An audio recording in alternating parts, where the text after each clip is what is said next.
جو مغرب کے اندر دیکھتے ہیں اختلاف ہے، یعنی امریکہ میں دیکھ لیں، یورپ میں، انگلینڈ میں، ہالینڈ میں احترام نہیں ہے ماں باپ کا۔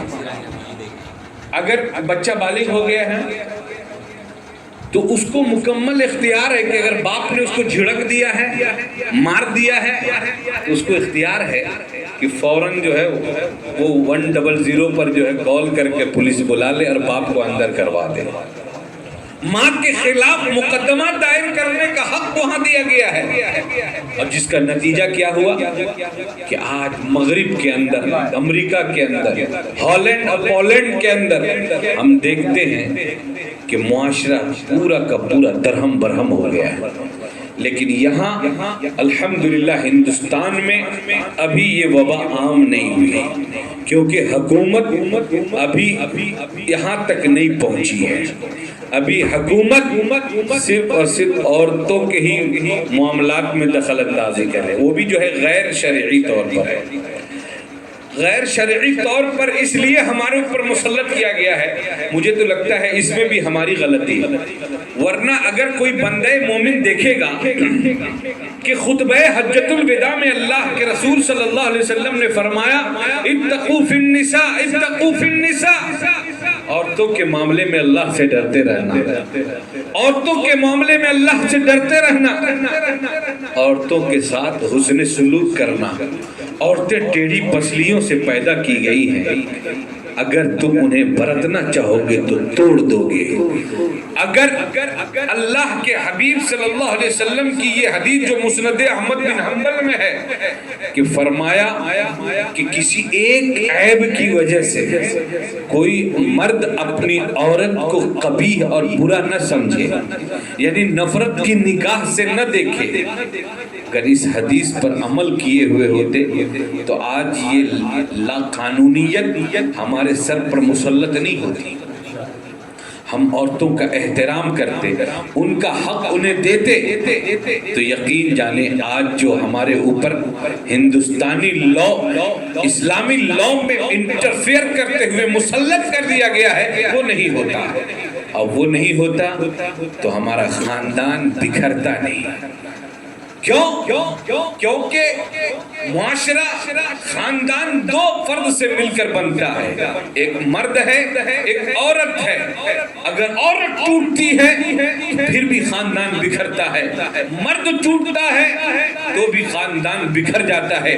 لیکن اگر دونوں ایک دوسرے کا احترام کر رہے ہو، شوہر بیوی کا احترام کر رہا ہو، بیوی شوہر کا احترام کر رہی ہو، شوہر اپنی بیوی کو کھانا کھلا رہا ہو، کپڑے پہنا رہا ہو، اس کی عزت کی حفاظت کر رہا ہو، جیسا کہ نبی کریم صلی اللہ علیہ وسلم نے ارشاد فرمایا جب ایک صحابی رسول صلی اللہ علیہ وسلم نے عرض کیا یا رسول اللہ صلی اللہ علیہ وسلم ما حق زوجتی احدنا علیہ، یا رسول اللہ صلی اللہ علیہ وسلم ہم میں سے کسی کا اپنی بیوی کے لیے کیا حق ہے؟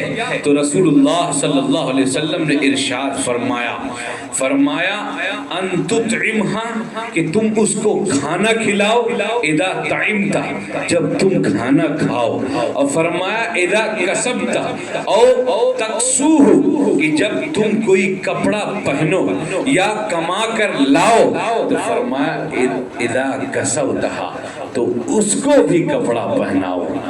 کیا کہا کہ جب تم کپڑا پہنو، تم کما کر لاؤ تو عورت کو بھی کپڑا دو۔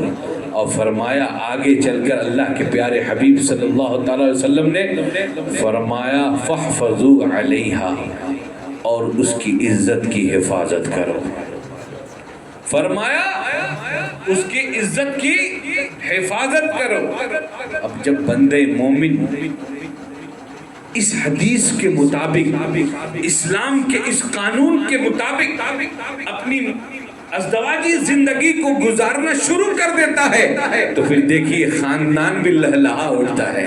کلیوں کی طرف ننھے منھے بچوں کا جب جنم ہوتا ہے، ان دونوں کے ملاپ اور اچھے تعلقات سے جب کلیاں گھر میں کھلتی ہیں تو پورا گھر شاداب ہو جاتا ہے، ایک گلشن بن جاتا ہے۔ لیکن جب میاں بیوی میں ہی نا اتفاقی ہو، ایک دوسرے کا حق ادا نہیں کر رہے، بیوی شوہر کا حق ادا نہیں کر رہی. حضور صلی اللہ علیہ وسلم نے فرمایا خیر المرأتی کہ بہترین عورت وہ ہے جو اپنے بال بچوں کی اچھی پرورش کرتی ہو، اور جب شوہر چلا جاتا ہو تو وہ اس کے بستر کی بھی حفاظت کرتی ہے، اس کے گھر کی بھی حفاظت کرتی ہے. کیا فرمایا؟ 3 چیزیں بتائی اللہ کے پیارے حبیب صلی اللہ علیہ وسلم نے کہ وہ ان کے بال بچوں کی نگہداشت کرے، دیکھ بھال کرے، بچوں کو سکھائے. اور دوسری چیز فرمائی کہ وہ اپنی عزت کی بھی عورت حفاظت کرے، اور جو اس کا شوہر گیا ہوا اس کے گھر کی بھی حفاظت کرے، اس کے مال کی حفاظت کرے. تو پیارے کریم صلی اللہ علیہ وسلم نے فرمایا وہ عورت دنیا کی بہترین عورتوں میں سے ہے. اب آتے ہیں کہ شوہر کی کیا حقوق ہے جو بیوی کو ادا کرنا لازم ہے، ورنہ خاندانی نظام بگڑ جائے گا. تو سب سے پہلے عورت پر واجب ہے کہ جائز باتوں میں اپنے شوہر کی اطاعت کرے، فرما برداری کرے، جائز باتوں میں اس کی بات مانے. اب ایک مثال سے آپ کو سمجھاتا ہوں. ایک پورا سوسائٹی ہے، پوری سوسائٹی ہے یا ایک کمپنی ہے. اگر اس کمپنی میں کوئی ایک مکھیا نہ ہو کہ جس کی بات مانی جائے، ایک اعلیٰ ادھیکاری نہ ہو جس کی بات مانی جائے، تو کیا نیچے امن رہ پائے گا؟ نیچے صحیح انداز میں کام ہو پائے گا؟ نہیں ہو پائے گا. ایسے ہی گھر ہے. الرجال قوامون علی النساء، اللہ نے اعلان کر دیا کہ جو مرد ہیں وہ عورتوں پر افسر ہیں. کیا مطلب ہے؟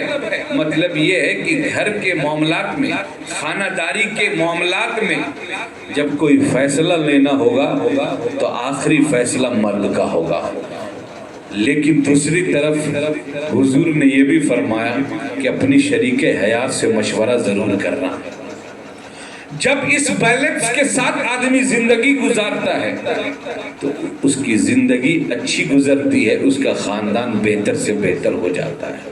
تو میں عرض کر رہا تھا کہ عورت پر مرد کے حق میں سے یہ ہے کہ جائز باتوں میں اپنے شوہر کی فرما برداری کرے، اور جو میں نے اپنی حدیث میں ابھی حضور صلی اللہ علیہ وسلم کی حدیث میں بیان کی کہ اپنی عزت کی بھی حفاظت کرے، اپنے شوہر کے گھر کی حفاظت کرے، اور اس کے بچوں کی اچھی پرورش کرے.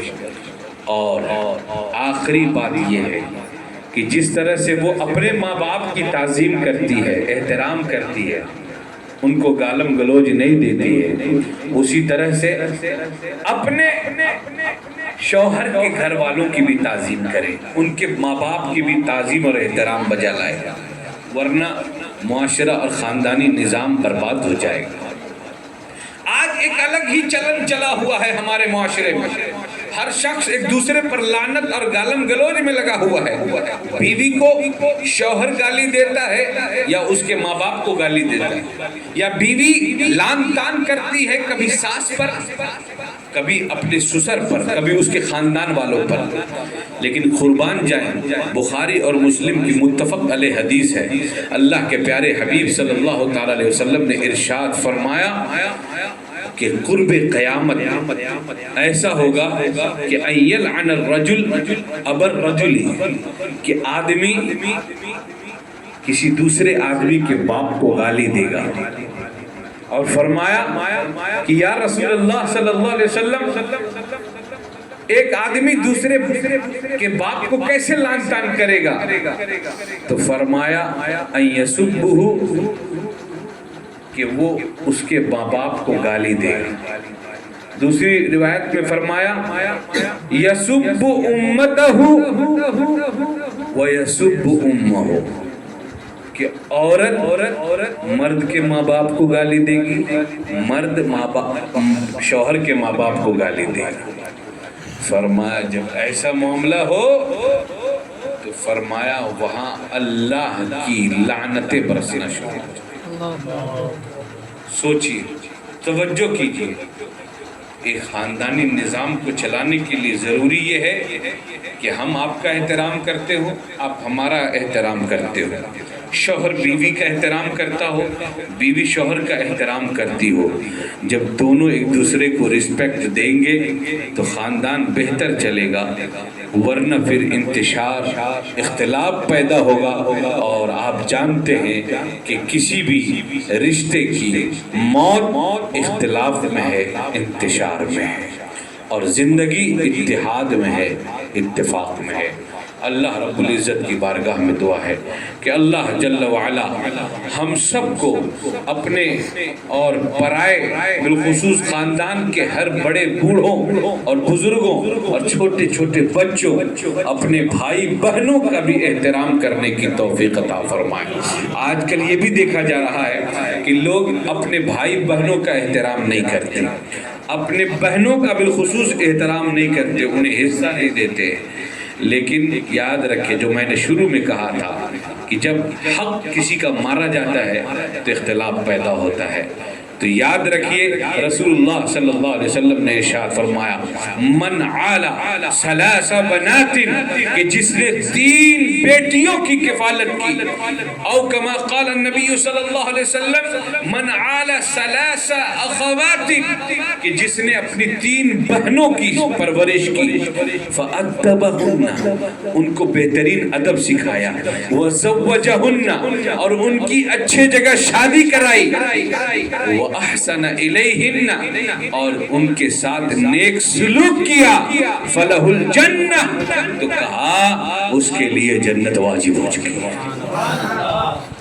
اس لیے جس کی 1 بیٹی ہو، 2 بیٹی ہو، 1 بہن ہو، 2 بہن ہو یا 3 بہن ہو، اگر اس نے 3 کام کر لیا، فَلَهُ الْجَنَّةِ، رواہ الترمذی او کما قال صلی اللہ علیہ وسلم، کہ اس کو ادب بڑھیا سکھائے، پرورش اچھی کرے، اس کی بہترین جگہ شادی کر دے، اور اس کے ساتھ جب تک وہ اس کے پاس رہے، اس پیریڈ میں اس کے ساتھ بھلائی کرتا رہے، تو اس کے لیے جنت واجب ہو جاتی ہے۔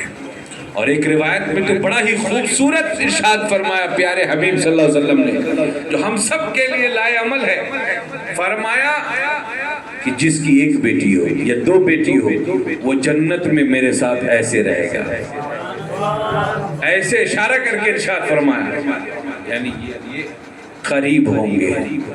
اس لیے میرے بزرگوں دوستو، سب کا احترام کریں، بیٹی ہو تو بھی احترام کریں، بہن ہو تو بھی اس کا احترام کریں، بہن ہو تو اس کی پرورش اچھے سے کریں، بہترین جگہوں پر ان کی شادیاں کرائیں، ان کے ساتھ زندگی پر بھلائی کریں۔